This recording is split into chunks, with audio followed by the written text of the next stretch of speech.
What are you looking forward to most about seeing Daves again? I mean, just dap him up, give him a big old hug. I know, he's meant so much to me in my football career and in my life, for that matter. So excited to see him. How much of what you learned from him do you still carry with you today? I mean, a lot. I think, when you look at the grand scheme of things, in terms of football and, how to handle, being a quarterback in this league, relying on the knowledge that he has and the guys that he's been around in his career. I spent a lot of time with him. But I mean, there's been a lot of people that have had their hands in the pie and the success that we've had here in Buffalo. And, first and foremost for me, it was him first, and just making sure that we were on the same page and talking about certain things. And, and they know a lot of our offense. I mean, it's basically the same offense. We've done quite a few different things, though, with Dorsey here. So, we got to be ready to go on Sunday. How much of the offense, like when you look at what they're doing versus what you're doing, like how much of it is like, oh, I do recognize that, like is it a little larger? I mean, it's in terms of what they're doing. There's a lot of stuff that we used to do. Now we've done, a good job of switching things up, and Dorsey's done a good job of, rolling with what the league's doing and trying to figure out what these defenses are doing. The league as a defensive, and the schematics of things has changed over the last couple of years. Not seeing as much junk Tampa anymore. It's more of a quarters shell, playing some palms on the outside. So we've been, trying to roll with that and change with that. But in terms of, code words and all that stuff, we're going to have to change some things, because I'm sure that those DBs and people have heard what we've said. Maybe they've switched it. I don't know. So we'll see. Speaking of that, LeBron would like to know what LeBron meant when you said that during the. Yeah, it's one of our best plays that we have. To be honest, we run it quite often, and we got a lot of code words. So I'm sure over the course of our games, especially when there's no noise, you'll hear quite a few, whether it's athletes or celebrities or whatever, condiments. Like we got a lot of stuff in our game plan that we can call, and makes it fun for the guys. Do you have one for me or not? I said athletes and famous people. Hey, tight end.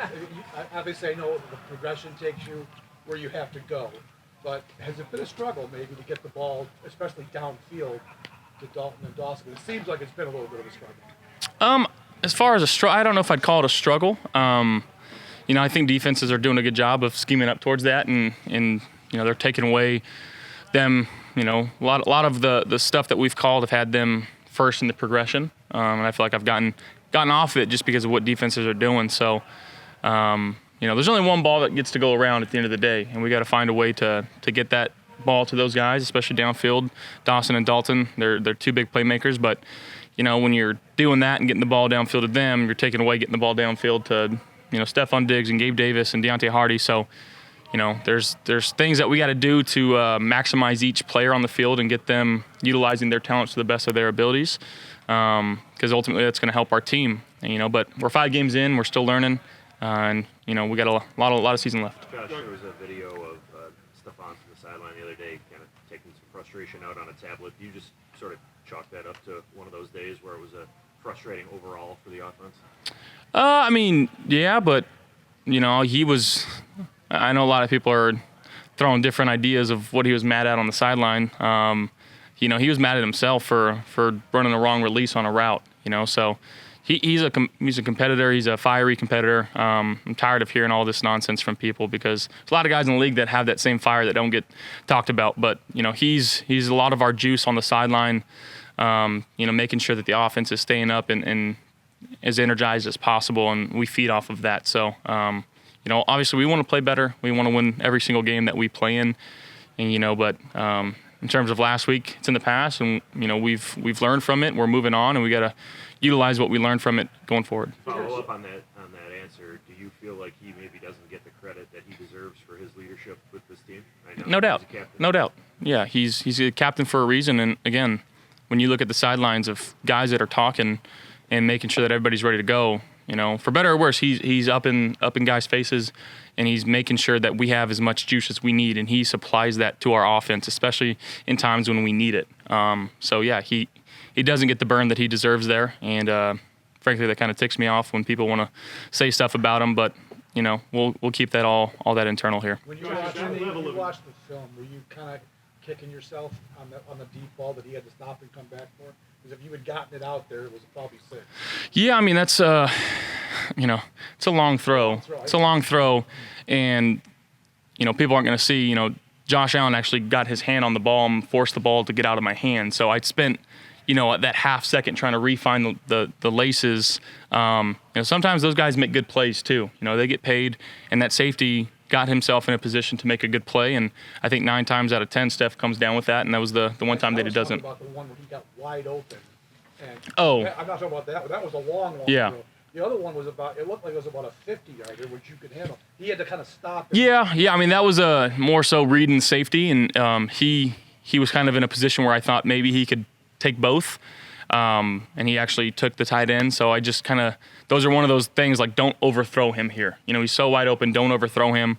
Obviously, you'd love to, in a perfect world, put it out in front and let him go run under it and go score a touchdown, but fortunately, it didn't happen. Josh, when you're in a situation where it's going well, everybody talks about pace and energy and rhythm and those things, and then for whatever reason it didn't start out that way. Is that something you're conscious of, and how does that change? Does it change in play calling, how quickly you get the guys to the line of scrimmage, or is it just success that builds on that rhythm? Yeah, I think it's an effort from everybody on the field. We're an offense where whatever Dorsey calls, we should go out there and execute, no matter what it is. If it's a run or a pass, and it starts with me. So I got to be better. We got to be better. Finding ways to move the ball and get ourselves into that rhythm when maybe things aren't going all that well. And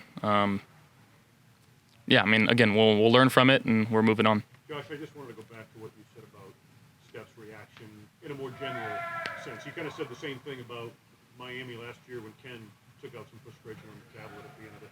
Is that level of intensity, and different guys show it in different ways, right? But is that part of what has allowed you pretty much to respond as a team and as an offense to performances like last week's or adversity?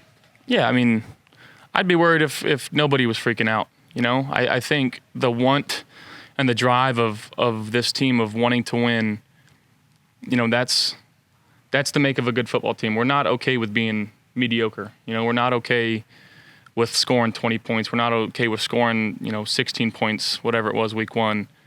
This is an offense that we should be going out there and we should be executing. And, it's week 5. There's still a lot of football left. There's no panic. But again, guys are wanting, and we have that drive to go out there and score on every single possession. And is that plausible throughout the year? Absolutely not. But making sure that we're not doing the mental mistakes. And again, those guys on the other side of the ball, they get paid to make plays too, and they're going to make plays, and that's going to happen. We're okay with that, but we want to take care of what we can control, and that's what we're working on, fixing right now. The defense has lost 3 big guys now, Trey Milano and Daquan. Now, was there a message from Coach McDermott this week on that, and just what is your perspective? How do you recover from that? Yeah, I mean, you talk about one of the best D tackles in the game right now. How well, DQ is playing. Matt Milano, he's an All-Pro. Trey White getting back to his All-Pro self. You can't replace those guys. It's hard to have somebody come in and be just as good as them. But I think this front office has done a good job of picking the guys that we've picked.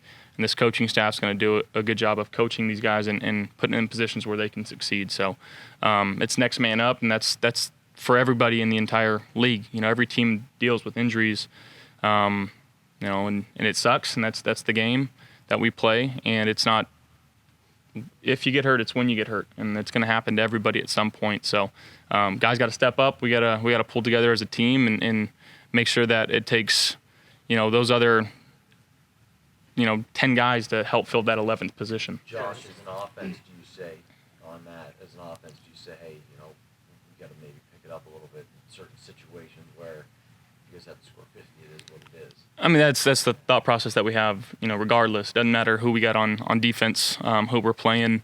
like as an offense, every time we touch the ball, we got to go score, right? We got to go get 3 or 6 and put our defense in positions where, Von Miller and Greg Rousseau and Leonard Floyd can go pin their ears back and try to go get the quarterback and try to make them one-dimensional. So that's what Coach McDermott preaches throughout the year, and that's something that we got to be better on. But we've got an opportunity this week to play a really, really hungry Giants team that's going to be prepared coming in here Sunday night. So we got to be ready for that. Josh, what's your relationship like with Daboll now? Do you guys talk a lot? Do you keep in touch? Like, what is that like with you guys? Yeah, I mean, I wouldn't say we're talking every day or every week, but maybe every other week and just checking in with each other and quick little FaceTime. What's up? Miss you. Bye. And everybody knows Daboll, and he loves his FaceTimes. But it's a good relationship. In terms of his influence on you, I mean, you mentioned kind of generally at the beginning some framework of the offense type stuff, but where does he rank on the list of people that allowed you to become elite in this league? And could you point to a thing or two that he maybe taught you directly that has allowed you to succeed at the Well, league? I think, in terms of, my path of my career and getting better, he was probably the most influential one. He's a guy that I talk to each and every day, obviously figuring out what concepts I do and I don't like, relying on like I said earlier, the knowledge that he's had from being around guys like Tom and guys like Brett.